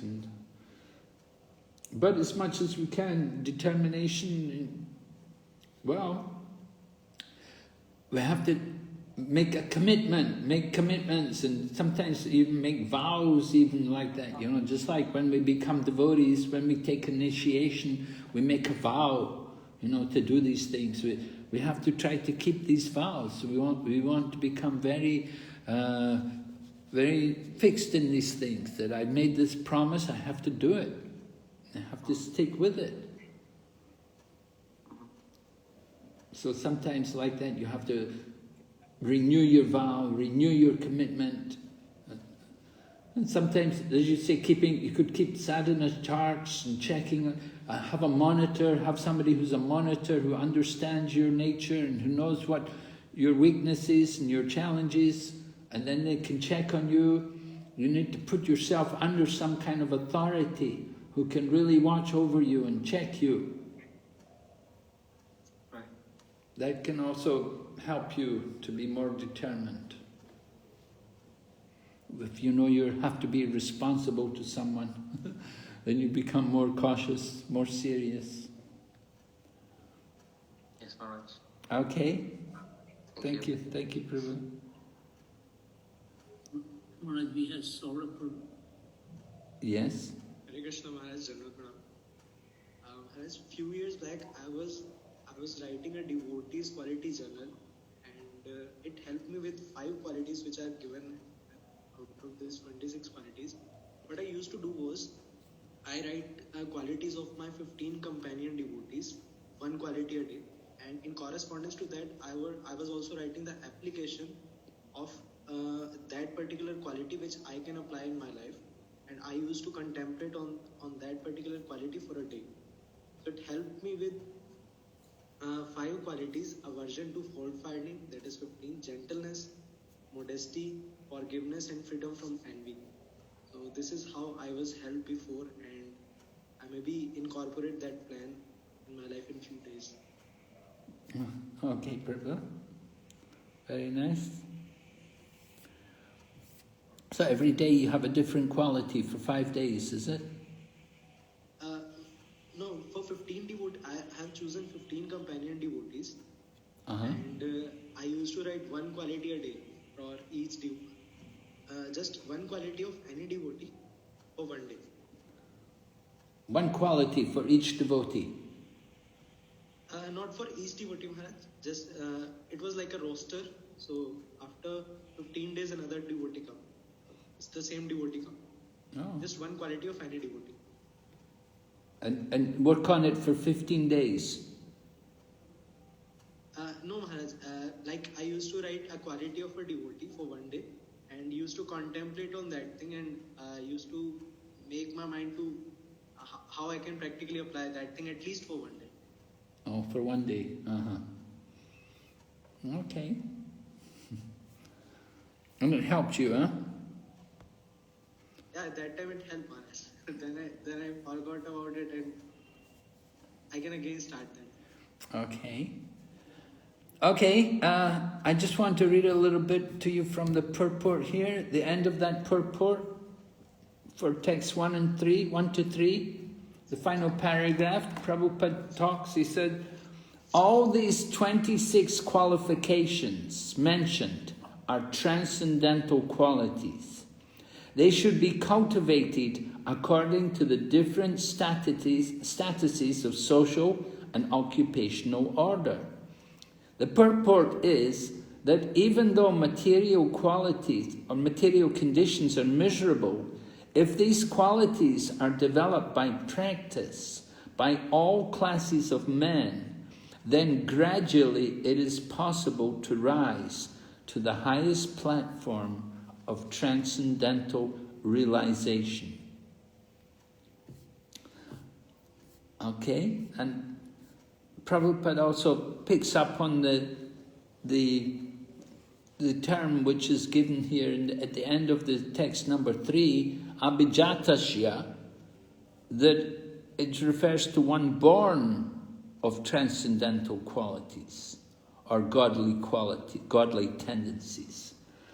So if you're born with these qualities, then it's so much easier. You know, if one is fortunate, you have a good birth, you're born in a devotee family, then it can be so much nicer. You can see from birth the children born in a devotee family, how by they just seem to have so much purity, and it's so everything is just so natural for them because their previous life, because they were blessed to be born in a devotee family. And so Prabhupada talks about begetting children in a godly atmosphere. This is the Garbhadan Samskar, very important to get good children in Krishna consciousness. So it's really, really important that our children become devotees. If our children don't become devotees, then who are going to be the devotees in the future? You know, we build all these temples, we're opening temples. No, hardly anybody living in the temple. Nobody often living in the temple these days. Of course, we have congregation devotees, but we hope we can keep devotees. We want the children to grow up to be devotees. It's very, very important. So we want to have quality children. And to get quality children, you have to do samskars. Jayapataka Maharaj would always tell his disciples about that. I hope you're doing samskars. We want quality children. And then you get these divine qualities by birth.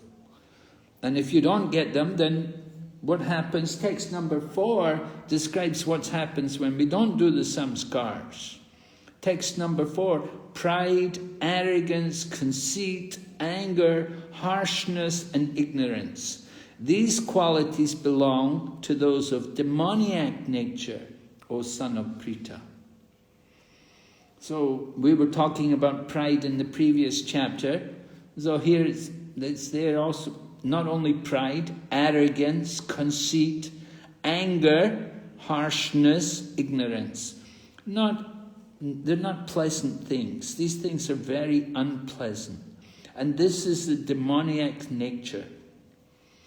Now, I remember one devotee always used to say, there's only 2 natures. There's only the divine and the demoniac nature. If we're not divine, then we're demoniac. If we don't have the godly qualities, then we show the demoniac qualities. There's nothing in between. Someone was very disturbed when they heard that. They said, oh, no, there must be something in between. I may not be divine, I may not be godly, but I'm not demoniac. There must be something in between. But Krishna doesn't say anything about anything in between. Either there's the divine nature or the demoniac nature. Nothing in between. So we want to really be aware and guard against this, all these demoniac qualities. Which Prabhupada says, the royal road to hell is being described. Text number 5. These transcendental qualities are conducive to liberation, whereas the demoniac qualities make for bondage. But Krishna says to Arjuna, don't worry, Arjuna, you are born with the divine qualities. Arjuna was hearing about the demoniac qualities, he would be worried that maybe I'm a demon because I'm going to fight, I'm going to kill all these people, so I must be demoniac. But Krishna tells him, no, you're born with the good qualities. And Prabhupada explains that although Arjuna is a Kshatriya, that he's fighting and that his arrows are transcendental. His service is transcendental. Shooting arrows into the body. He's not a demon. There is no cause for Arjuna to lament. Anyone who performs the regulative principles of the different orders of life is transcendentally situated. So for Arjuna, it was the regulative principle to fight, to take part in the battle. So there was no fault on Arjuna's part. So Krishna is just he's encouraging him by telling him like this, that don't worry, Arjuna, you're a good person, you're okay. Text number 6, in this world there are 2 kinds of created beings, right? Only 2. Divine or demoniac. I have already explained to you at length the divine, now hear from me of the demoniac. So, very nice section actually. Prabhupada lectured on this section. You can see some Prabhupada's lectures. Text number 7, very nice one. Pravritim cha navritim cha. Right? Those who are demoniac, they do not know what is to be done and what is not to be done. And Prabhupada, in one lecture, he said, we are educating the devotees, we are educating people in Krishna consciousness to change the quality of the pavriti and nivriti. Before becoming devotees, we had all the bad qualities. And we were thinking, this is good. We were thinking, drugs and sex and alcohol and meat eating and everything, all sinful life. We're thinking, this is very good. And we were thinking, saintly qualities, these are all bad. These are all these people, they're so straight, They don't do any bad thing. And we would joke about them. So before becoming devotees, we thought like that. But then after becoming a devotee, then we change. So the quality of the pavriti and the nivriti, what we do and what we don't do, it changes. After becoming devotees, people offer us alcohol, and we say, no, I don't smoke, I don't drink, I don't take these things, I don't even drink tea, I don't even drink coffee. Right? So the quality changes by Krishna consciousness. So before becoming devotee, we had the demoniac qualities, but by becoming devotee, the quality of this pavriti and nivriti is changed. But for the demon, for those who are not devotees, neither cleanliness, nor proper behavior, nor truth is found in them. Na socyam, na pisacharo, na satyam, teshu vidyate. So socyam, cleanliness, and then achara, behavior, and satyam, truth. These things are not found in those who are demon.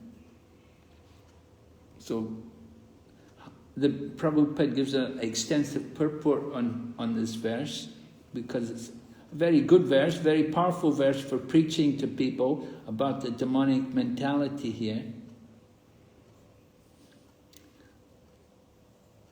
Prabhupada explains there, the demons do not know the scriptural rules, nor do they have any inclination to follow them. This is another big difference between the divine and the demoniac qualities. The demons, they don't care for the scriptures, but the devotees, they are guided by the scriptures. So this is the pavriti and nivriti. It's like that verse in Bhagavad Gita, they talk about what is day for all beings is night for the introspective sage. Different. We see things in a very different way. Demons are not clean, either internally or externally. And Prabhupada talks about the importance of keeping clean, cleaning the teeth, shaving, changing clothes. So important. And then Manu Samhita, Prabhupada brings up the Manu Samhita, different rules and regulations which are there for guiding people about how women should be taken care of. And Prabhupada talks about women should not be given freedom. But however, Prabhupada said that does not mean that women are to be kept as slaves. But they are like children.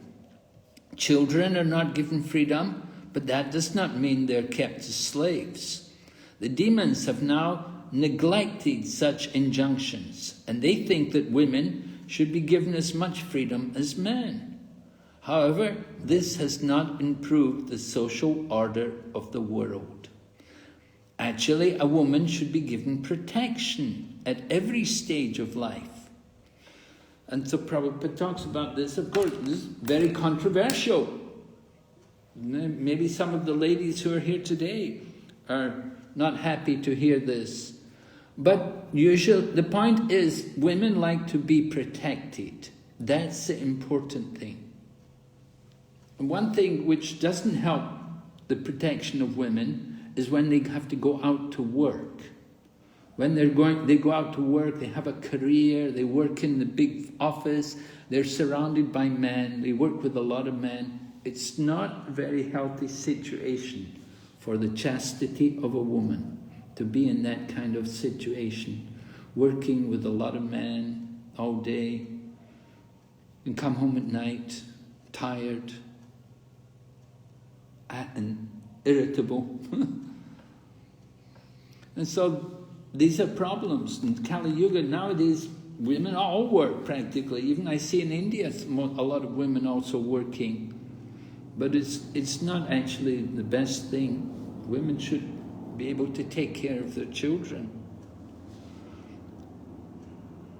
All right, maybe we could stop here and ask if there's any questions. Sorry, there are two hands raised. Yes? Hare Krishna Maharaj.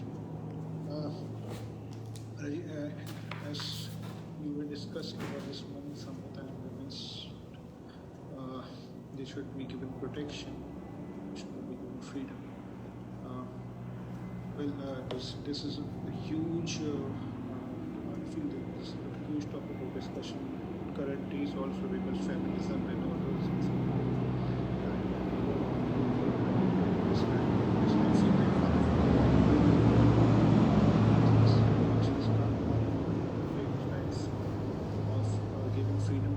This is because the women were treated as slaves previously, and thus there are two sides of the same coin. They were either treated as slaves previously, and now they want freedom, but they were not treated properly. This is the reason that they are trying to achieve freedom. Women want freedom because they were obviously mistreated. So, what is the correct understanding of this? That it should be given should not be given freedom, and they should not be slaves also. Yes, right. They should be protected. What is the correct understanding? Well, the correct understanding is that they have to be properly looked after and properly cared for. They should be given protection, their needs taken care of.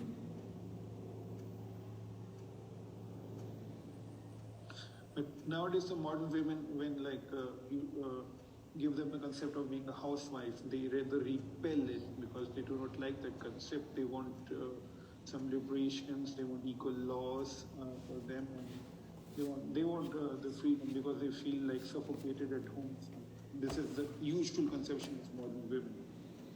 So, well, not all women want that. A lot of women are quite happy to be at home after they go to work for a while. yes, After they've been going to work for a while, they're quite happy to stay at home. Yes, the concept does change after getting married, and if they are satisfied with the family, the conception does change a bit. It also happens with few Matajis I've seen, but generally the mass of the women, if we see, they want to be working. That's what we have seen in the modern, especially in this, obviously developed cities or something like Delhi. This culture is coming up very fast. So what is the correct understanding and how to explain this to such Matajis? Well, like I say, it's a controversial point.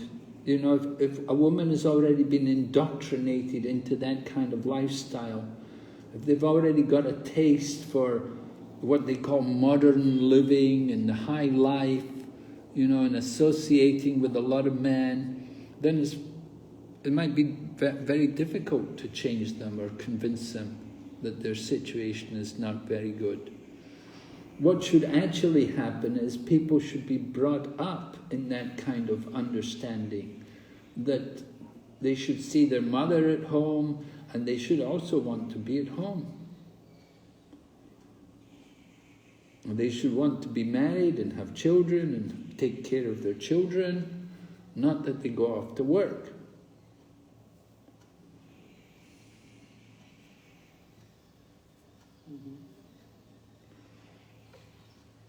But rather, sometimes the opposite happens when they see their mother at home and they feel that their mother was not treated properly by their father or the in-laws or their grandparents or some family members. Then they rather repel it. They say that I do not want to be like that. Well, of course, if they see something people not treated properly, then they won't want to be like that.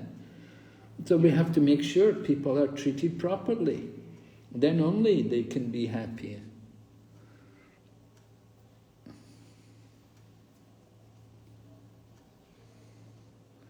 So what is the proper treatment for the Matajis? What is the responsibility of the head of the family to treat females of the family properly? What is, in the scripture, proper treatment?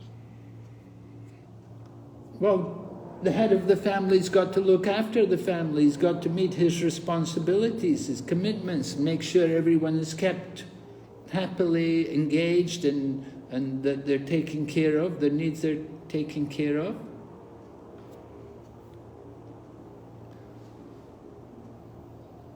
Women should be also happy. They should be kept, they should be happy to be at home and take care of their home. And there are many things to do at home. It's not that there's nothing to do. There's so many things they can do. And the ladies also, and they can associate with other ladies. The ladies come together, meet together. Just like in the Middle East, in the Middle East often you go to programs there, you'll see there's generally the ladies there, they don't work. And they meet together with other ladies and they have nice programs in the daytime.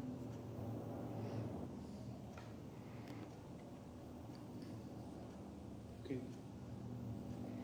And you see that ladies in this kind of lifestyle can be very happy, and they have friendship with other ladies, and they meet together, and they have bhajans and classes, and so they're not short. They're not suffering.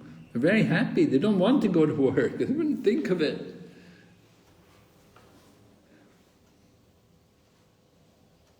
Okay. And a lot of ladies who are at work, they're only there. It's more due to financial pressure than anything else.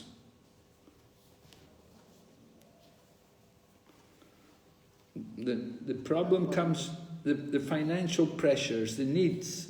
The different needs, what they think they need. We need this car, we need the new house, we need the children going to a better school, and they need,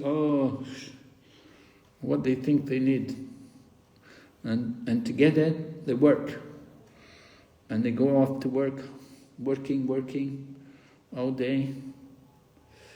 And the home suffers. The home atmosphere is lost. So like if the husband is not able to support the family financially properly, then women have a need. Yeah, well, the problem is that the demands are greater, maybe, than what the husband's able to meet. Okay. They have, like, if you in countries like in China, they have they do propaganda. They say men and women are equal. You see, and the idea is the woman should go to work. So this happens in China. You know, all the women go to work. Men also go to work. But Prabhupada said this is actually cheating. This is taking unfair advantage of the ladies, because the ladies are the one who have to give birth to the child. The man doesn't give birth to the child. It's the woman who gives birth to the child.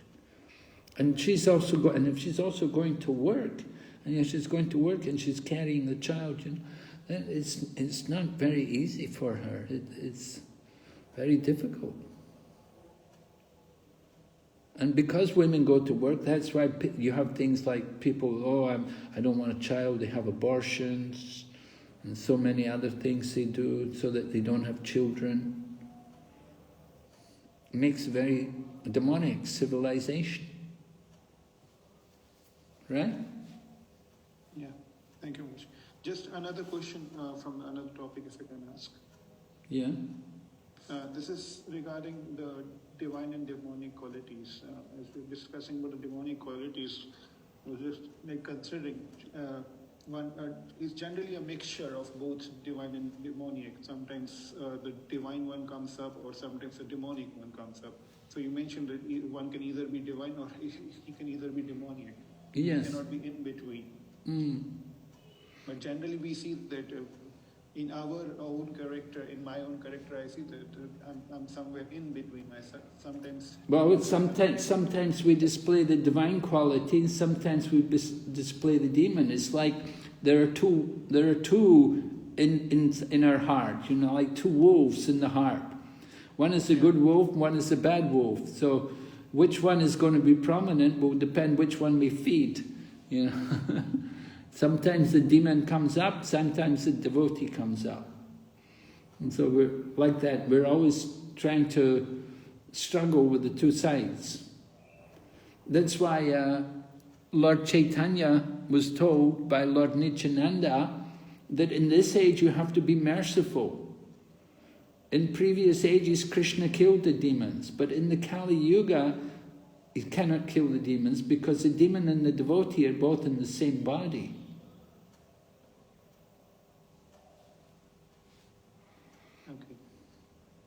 And in order to understand it better, see, a devotee, when like I hear in a lecture or I associate with devotees, I go to temple, I tend to understand the divine qualities and have a desire to cultivate them. But simultaneously staying in amongst the family members and in a work environment, dealing with other peoples which are demonic also. We do, and this big influence of social media, big influence of these smartphones, and you have everything at your fingertips on the smartphone. And simultaneously, these things are very much popularized, very much glittered, are very much advertised. The demonic natures of the people and so-called the ideals of the society.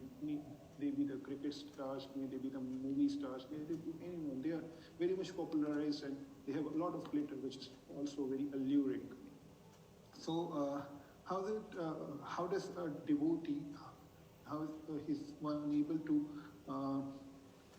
cope up with such external society atmospheres and stay peaceful and stay intact with his own process of devotional service, and especially something like when the quality of self-control is mentioned, that dharma viruddho bhuteshu kama asmi.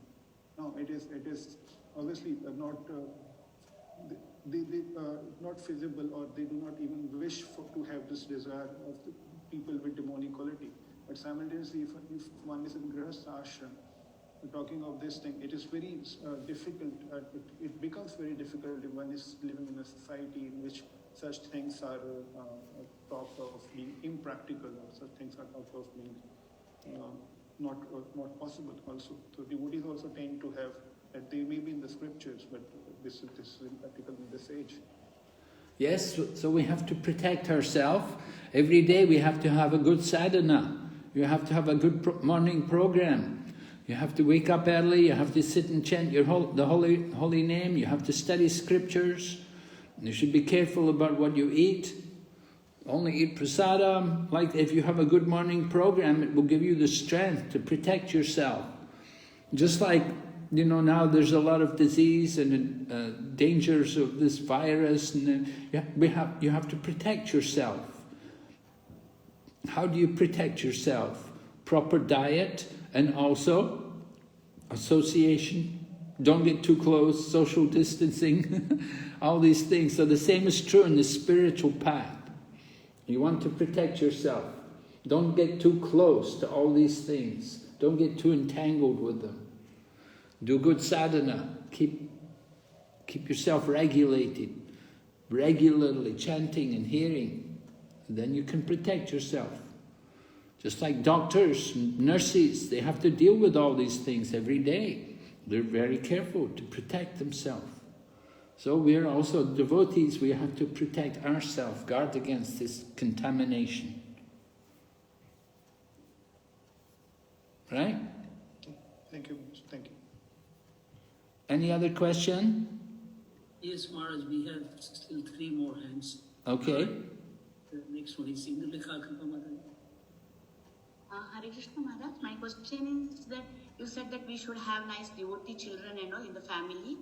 So what happens is children will be like in the beginning they will do the sadhana or whatever, the chanting, all those things. But as they grow up or something, they will leave that habits. So how we can understand why they have become like that? Is it because of the karma what they're accumulating now, because of the association now in this life, or because of the karma of previous life they have to go away from that and they're going away from I think it's more due to association in this life. I think it's more due to their association in this life. Somehow they've gone away from it. But there's no loss on your part. You did everything. You did your duty. You gave them the chance. So hopefully, gradually, eventually, they'll come back and they'll remember. Sometimes they grow up middle part of the life, the youth, you know, they want to experience these other things and they just go and investigate and see the material world, and hopefully they'll be horrified and come back and be devotees. Okay. I have another small this one after Sachinandan Prabhu's this one. Maharaj, you said that women should not work and all, but sometimes what happens is there is a single mother or some other reasons for the sake of the house, this one she has to work. Not for like any big, what to say, for comforts or material sense enjoyment, but she has to work. Yes. She has to earn for the family. So what will be the position for her, Maharaj? Well, she should just be careful what kind of environment she's working in. She doesn't want to be working with a lot of men. Try to avoid that kind of situation. Try to find work where she can work with other women. Okay. Okay, Maharaj. Thank you, Maharaj. Well, next we have Ananta Vilas Prabhu. Hare Yeah. Krishna Maharaj, Dandavad. Hare Krishna. Maharaj, I had this question. We spoke about all those qualities in detail very nicely, but does chanting Hare Krishna Mahamantra automatically we get the qualities, or how much percent of endeavor and how much does chanting play a role in these qualities? qualities, developing these qualities? Well, definitely the chanting of the Hare Krishna mantra will play a role, and we do learn from the philosophy that simply by cultivating our Krishna consciousness, all the good qualities will develop. So by contact with Lord Krishna through His holy name, we will purify our consciousness and these qualities will awaken. We will develop them. Of course, they're not all relevant for each and every devotee. We said it depends on our particular ashram and varna. Different people need different qualities. But the idea is that by cultivating our Krishna consciousness, then we will develop whatever good qualities are required. Certainly, it's a major part. This is how we actually develop these qualities, by devotion. We don't have to individually try to get these qualities. We simply have to engage in devotional service. Like I was, we were doing the exercise, what are you going to do to cultivate these qualities? How are you going to become more determined? I'm just going to be a devotee. I'm going to go to the morning program every day. We can become determined. If we're determined to go to the morning program every day, or I'm determined, I'm going to go to Mongol Arti every day. And then you will develop the good qualities. You'll start to develop more and more determination. It will come just simply by taking part in devotional service, by following the process. No meat, no fish, no this, no nonsense. That means we will develop all the good qualities. Prabhupada said we're changing the pavriti and the nivriti, what we're going to accept and what we're going to reject. When we become devotees, as we become fixed in devotional service, then it's natural for us to reject all the bad things. It's just natural, it's automatic, we don't even think about it. Right? Yes, Maharaj. Thank you so much, Maharaj. Very excellent. That's all, Maharaj. Nobody else has raised their hands, Maharaj. No one else? No one else, Maharaj. Okay, so we'll finish here today. So I'll meet you on Monday. Thank you, Maharaj. Thank you very much. Srila Prabhupada ki. Gaur Bhakta Vrinda ki. Hare Krishna.